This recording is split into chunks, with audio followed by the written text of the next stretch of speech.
አሰላሙ አሌይኩም ወራህመቱላሂ ወበረካቱ። ሰላም ውድ ተመልካቾቼ እንዴት ናችሁ? ዛሬ ደግሞ በሚያምር ዳቦ መጥቻለሁ። እንደምትወዱት ተስፋ አረጋለሁ። እንግዲህ ሁሉንም ነገር ዲስክሪፕሽን ላይ ጽፋለሁ። በወተት ነው የሰራሁት። 2 ካፕ ወተት አርጌ፣ 1 እንቁላል፣ 1 ማንኪያ እርሾ፣ ቫኒላ አድርጌ ከዛ በኋላ ደረቅ ወተት ብዙ ሰው ይጠይቀኛል። ደረቅ ወተት እንግዲህ ወልማርት ይሸጣል፣ ግን ኒዶ አንዳንድ አረብ ስቶሮች ይሸጣል፣ እሱ ነው። ከዛ ቤኪንግ ሶዳ 1 ማንኪያ ቤኪንግ ሶዳ አርጌ በጣም ለስላሳ በጣም የሚጣፍጥ ዳቦ ሰርቻለሁ። እንደምትወዱት ተስፋ አድርጋለሁ።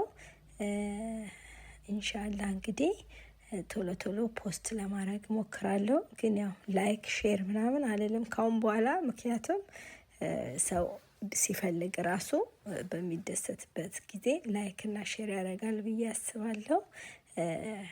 እኔ ግን ለራሴ ደስ ብሎ የምሰራው ነገር ስለሆነ የምሰራውን ለእናንተ ሼር አደርግላችኋለሁ።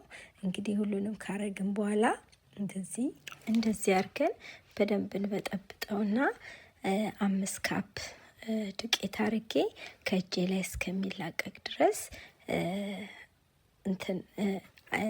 ዱቄት ትንሽ ብትን እናረጋለሁ። ግን እናንተ በእጅ ማውካት እንደዚህ ከባድ እንደሆነ አላውቅም ነበር፣ በጣም ማሸት ስላለብን ዛሬ በእጅ አብክቼ ነው የሰራሁት። ቀላል አይደለም፣ በእጅ ማውካት ያደክማል። ግን ትንሽ መታሸት ስለነበረበት አሽቼዋለሁ። እንደምትወዱት ተስፋ አረጋለሁ። እንግዲህ ተመልከቱልኝ፣ ተመልሼ እመጣለሁ።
እንደዚህ ካረኩት በኋላ ለ45 ደቂቃ እንደዚህ ቆንጆ ሆኖ ቦክቷል።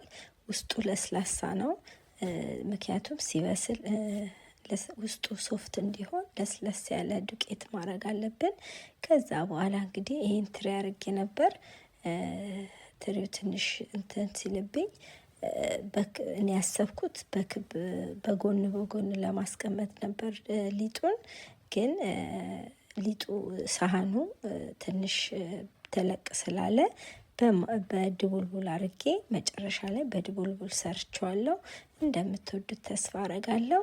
በሌላ ስራ እንግዲህ ተመልሼ እመጣለሁ ኢንሻአላህ ቢዝኒላህ። ባይ ውዶቼ።